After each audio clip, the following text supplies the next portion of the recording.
today we will be discussing about how to get free books to Kobo.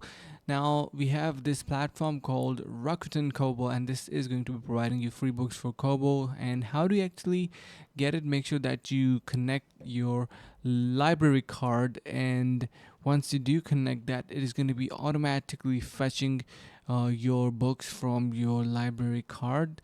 So if you do not have a library card, then you can simply use the overdrive built-in feature, and from the settings then log into your overdrive on Kobo using that, and then you can start reading your books for free. Now this is really easy and simple way to get your books in here. Also, it is official, so you do not need to worry about any kind of um, hacks or stuff like that. So yeah, I hope this is going to be helping you guys out.